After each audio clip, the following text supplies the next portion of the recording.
Da er vi på vei til Villa Heftig, en gammel frittstående ærverdig bygg som har blitt restaurant. Og den dyktige interiørdesigneren Helene Hennie har gjort interiøret der. Og jeg er blitt bedt om å utsmykke restauranten med kunst, så det er jo en stor ære.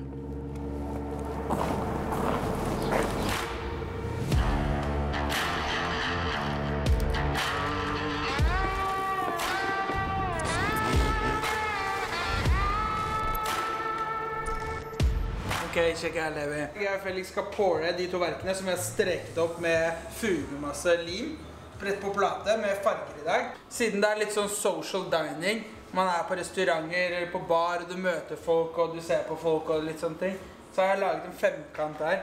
På en måte 5 mennesker som bare har litt forskjellige interaksjoner da. Han ligger med hun, men hun egentlig ser på han, mens han ligger med henne, og hun vil egentlig ha han. Og litt sånn intriger da. Og så er det en enda mer litt sånn vibe her, hvor det er bare noen menn og kvinner som bare flyter rundt på samme måte. Men her er det ingen som får tak i hverandre da. Mens på den andre så er de boom, smash hardcore på hverandre. Luksusrestaurant. De må ha luksuskunst, det er ikke noe tvil. De må ha den shit som ikke alle andre har. De kan ikke dra på Fine Art og kjøpe trykk, det skjønner du også. Så da må de komme til NYX da, for å få the unique shit. Authenticate.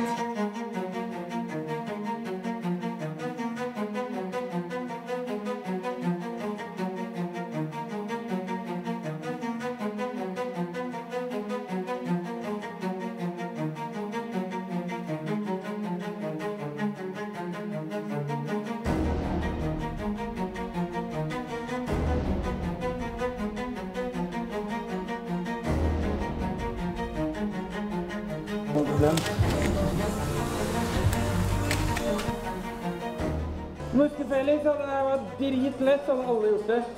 Er det bra? Det er derfor. Det er basically samme grunn til at foreldrene dine bare er ektebass. Hei, Felix! Her går det så det griner. Jeg tok meg en sånn her til deg, hvis du vil. Så må kanskje blåse her litt først. Yes, nå begynner vi å sage ut alle de forskjellige elementene som skal være i reliefen. Reliefen heter Big Tech, som er liksom myndighetene og alle Big Tech Corporations mot mennesket og naturen. Enkel, fin symbolikk. Og noen ting skal gå inn i bakplata, noen ting skal gå ut, og til slutt så skal vi coate av alt med sånt offshore plastmateriale. Så det er en classic teknikk, reliefteknikk, som jeg elsker, som jeg har holdt på med i 20 år. Så det her kan jeg, så det her går på skinner. Felix har jobbet som en helt i dag, og jeg hadde ikke klart det her uten han. Jeg var jævlig lei i dag, sliten. Men Felix har hatt motet oppe.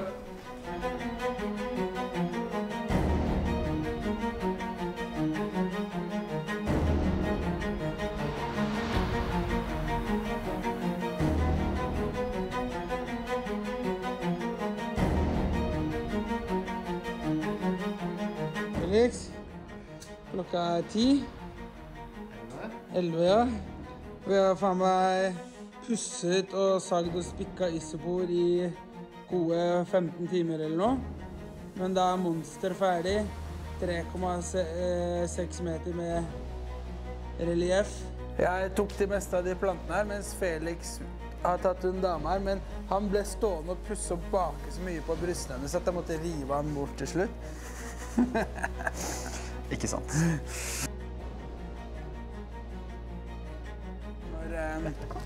Når jeg dør, så har jeg lyst til at det skal stå på graven min sånn. Nikolai Nix Julamar, den moderne reliefens gudfar, / en av Norges farligste menn. Ikke Norges, bare en av. Ja, jeg roer meg litt de siste årene. Så nå skal vi grunne et lag med bolig. Det er en sånn gummi-offshore-type maling som vi får tak i fra Nederland, som er helt umulig å få tak i, men som blir jævlig kult i akkurat det her. Det du prøver, Levi, det er å drite meg ut. Levi har limt den igjen. Levi. Det er final shot, Felix. Kom igjen. Bruk den der. Kanskje. Jeg tror ikke den er tykk nok eller tynn nok til å komme inn. Jo, se her. Den saksen her er veldig god, den der, skjønner du. Der er veldig giftig, så det er veldig greit å ikke få det til å sprute i øynene og munnen og sånn. De bruker jo det egentlig her som gullmateriale. Det er jo ikke til å lage kunst med. Bolet er litt lignende som å lage kunst som når du jobber med epoxy og glitter og sånn. Og det er at det er veldig rewarding, for nesten uansett hva du coater i det, blir liksom shiny og fint og fargerikt og kult. Så du kan på en måte lage et mediocre kunstverk, og så kan du påle det med epoxy eller bolet, og så ser det liksom fett nok ut da. Men det betyr ikke egentlig at kunstverket er bra. Kunstverket må være sterk nok til å bare kunne stått i isopor, eller bare være monocolor. Og hvis det da er kult, da blir det bare enda kulere når du coater det med noe fett. Men det er liksom kriteriet man må gå for da. Så du må aldri si sånn, ja, den ble ikke så bra, men jeg bare coater den, da blir den kul. Den feilen er det mange som gjør da.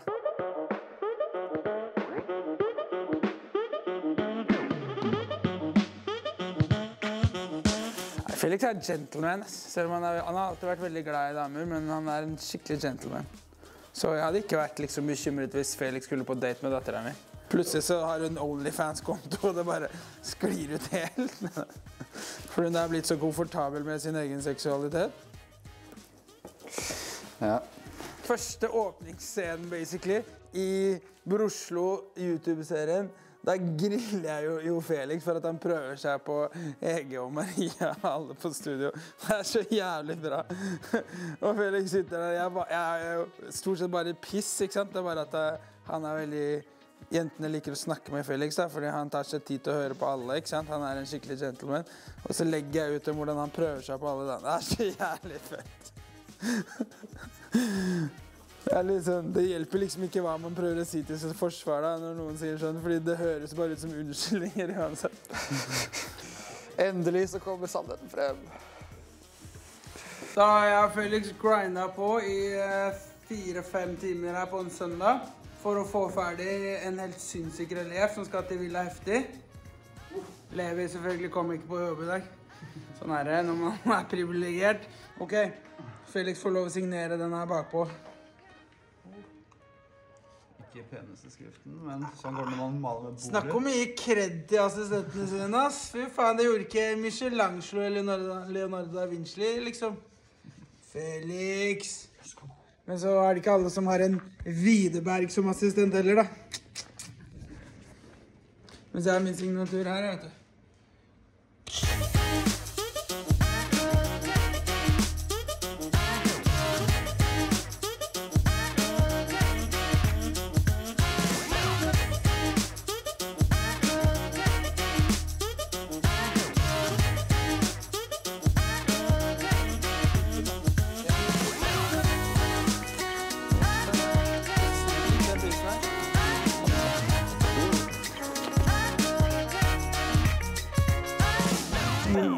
Felix, jeg har funnet ut hvorfor denne koster 6,99 mer enn den andre hammeren. Ok. Her. Det er magnet, så tar du bare spikeren sånn. Å, fy faen. Og så slipper du å holde det sånn. Tror du klarer å få den til å sitte i veggen, eller? Hvis du kaster herfra. Ja, det klarer jeg, men jeg tror ikke vi skal gjøre det. Holde oss proffe nå, for da er selv om det begynner å bli sent. Holde oss proffe, Felix. Ja. Den er 1,80 høy, den jævelen der. Uff, den her er drøy. Er den ikke 1,60? Nei, 1,60, nei. Ok, kanskje. Er du 2 meter høy? Ja. 1,64 er den, ja. Det var det jeg mente, husker jeg. Ja. Du skulle kanskje hatt et lengre målebånd med oss? Ja, det er smart, du. Jeg husker det fra målebånd, da. Fy faen, nei! Du skulle ha hatt en gul hammer, vet du. Putt, takk deg. Tenk at det er et kunstverk nå. Den sitter.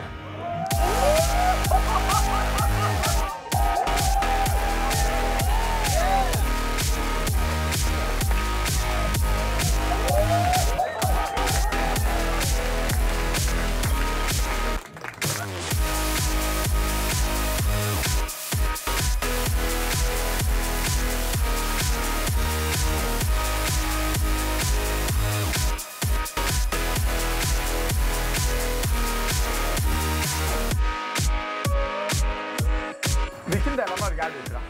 Bergen, baby. Bergen. Du er Oslo-versjonen av han, og du er Bergen. Det var det jeg tenkte da jeg møtte ham første gang. Jeg skjønte sånn, har vi vokst opp i samme gate, eller hva skjer da? Vi er prikk like jo. Det kjenner jo det.